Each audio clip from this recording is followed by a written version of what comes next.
You're standing on frozen ground, wind cuts at -20. In front of you is an animal the size of a city bus. It weighs 6 tons.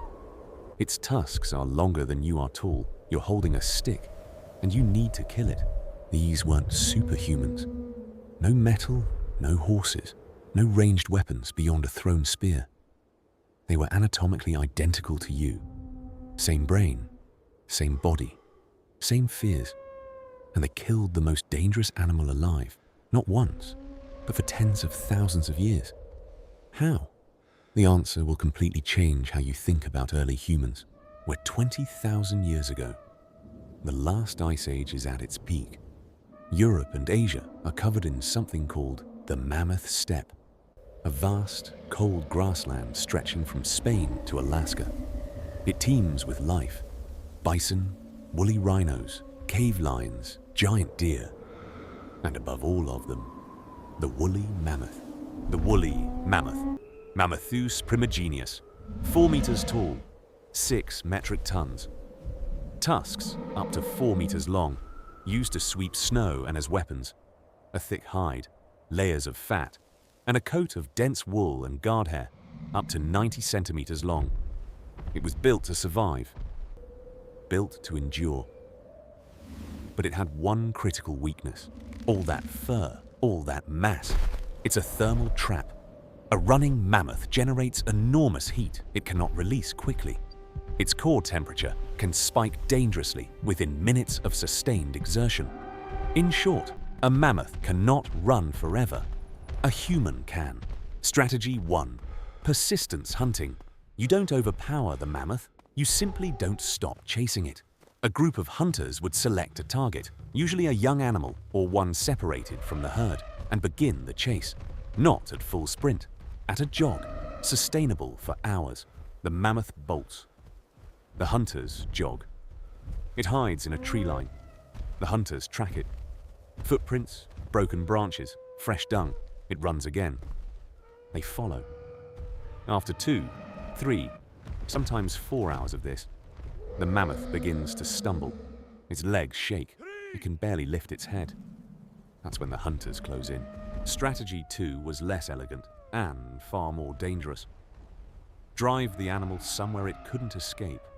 A cliff edge, a bog, a narrow canyon, a ravine choked with deep snow. The hunters would spread out in a wide arc, shouting, waving torches, herding the mammoth like dogs herding cattle. If it worked, the animal fell or became stuck, and the hunters moved in. Strategy 3. Patience. Mammoths needed water, and in the frozen steppe, water was scarce. Hunters would find a known watering hole and simply wait, days if necessary. A mammoth wading into icy water was slow, compromised, partially immobilized. The attack came from multiple angles at once. And one more, winter itself was a weapon. Deep snow crippled a mammoth's movement, sapping its energy with every step.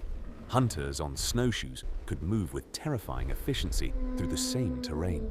Archaeological sites in Eastern Europe, like Mezherish in Ukraine, show systematic mammoth kills that only make sense in winter conditions. The primary weapon was the thrusting spear. Not thrown, thrust. Directly into the animal at close range, typically 2 to 3 meters long, made from spruce or ash, tipped with a carefully knapped flint or obsidian point. Archaeologists have found spear points lodged in mammoth bones, evidence of where hunters aimed: the lungs, the belly, the base of the skull. Then, around 30,000 years ago, everything changed. Someone invented the atlatl, a spear thrower, a simple lever device, usually 30 to 60 centimeters long, that effectively extended the hunter's arm. The result? A spear could be launched with 3 times the force, and from a safe distance. This was the Paleolithic equivalent of a firearm. It changed hunting forever.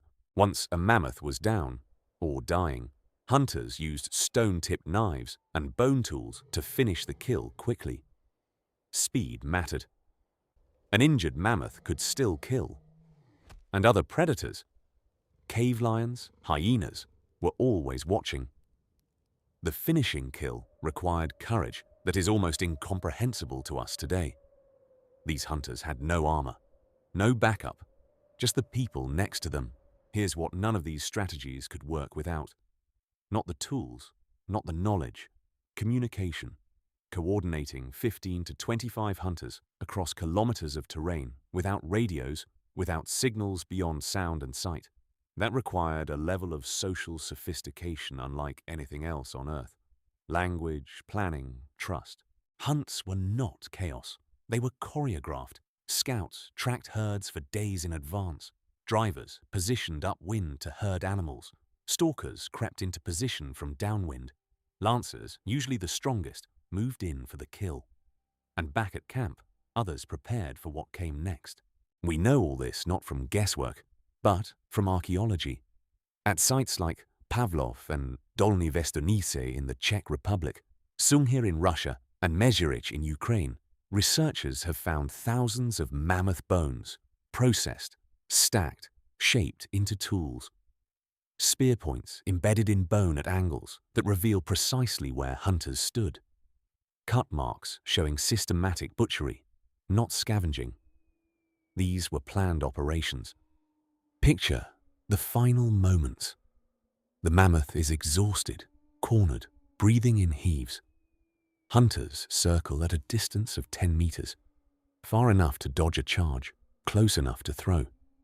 The lancers move in from the flanks where the skin is thinner, behind the shoulder, toward the heart and lungs. One well-placed thrust to the ribcage, then another. The animal's legs buckle. A downed mammoth was not a victory, it was work. Butchering a 6-ton animal takes multiple people, multiple days. Stone tools sliced through inch-thick hide. Bones were cracked for marrow, one of the most calorie-dense foods available.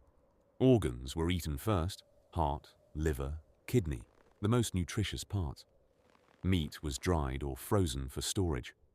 Nothing was wasted. Skin became tents, clothing, footwear. Long guard hairs were woven or stuffed for insulation. Bones and tusks became structural beams for shelters. Some of the oldest known human houses were built from mammoth bones. Tendons became bowstrings, rope, thread. Even the stomach became a water container. One mammoth could sustain a group of 25 people for 2 months. Let's talk about who these people actually were. Not brutish cave dwellers grunting at each other. At Sunghir in Russia, 34,000 years ago, archaeologists found a burial. An older man interred with over 3,000 mammoth ivory beads, carved fox teeth, and 2 long spears. This was a person of status, honored by a community that cared enough to spend hundreds of hours making his grave beautiful. These were fully human beings, and they were learners. Every hunting technique, every tool-making method, every piece of knowledge about mammoth behavior, passed down verbally, demonstrated, practiced. Children watched the hunt from a young age. Teenagers handled tools under supervision. This was education. The same learning process that built universities, laboratories, and space programs. It just used mammoth bones instead of textbooks. They also recorded what they knew. In caves across Europe, Chauvet in France, Altamira in Spain, Fond de Gaume, artists painted mammoths with startling accuracy. They captured the domed head, the sloping back, the layered fur. Details we only confirmed when frozen mammoths were found in Siberia thousands of years later. These paintings were not random art. They were knowledge. You might be asking, how do scientists actually know any of this? The answer: multiple converging lines of evidence. Zooarchaeology, the study of animal bones found at human sites. Lithic analysis, examining what stone tools were used for based on microscopic wear patterns. Isotope analysis, what people ate, encoded in their bones. And occasionally, extraordinarily, the mammoths themselves. Over 40 reasonably complete woolly mammoths have been found frozen in Siberian permafrost, their last meals still in their stomachs, their DNA intact enough to sequence 1. Leuba, found in 2007, was a 1-month-old calf so well preserved that her eyelashes were intact. These animals let us test what Paleolithic hunters knew against what we can now measure scientifically. Almost always, the hunters were right. Here's the question that haunts this entire story. Woolly mammoths survived for over 300,000 years. They outlasted dozens of ice ages and warm periods. Then, between 15,000 and 4,000 years ago, they vanished. And the timing lines up, almost everywhere, with the arrival of modern humans. The scientific debate is real. Some researchers argue climate change, the warming at the end of the last ice age, destroyed mammoth habitat. Others point to overkill. Everywhere humans arrived, mammoths disappeared within a few thousand years. The current scientific consensus is both. Climate weakened the populations. Human hunting finished them. We didn't mean to. We were just too good at what we had learned to do.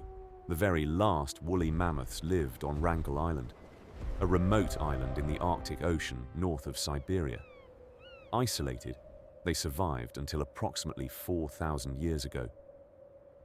The Great Pyramid of Giza was already standing when the last mammoth died.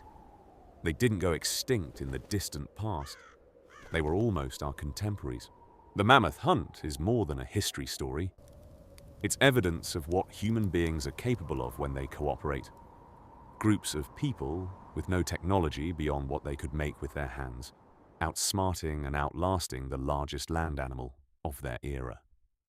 Not through strength, through planning, communication, and trust. That combination, intelligence plus cooperation, is what made us the most successful species on Earth. And here's the thing. You carry those hunters with you. The endurance physiology that let them chase a mammoth for 4 hours. That's in your legs right now.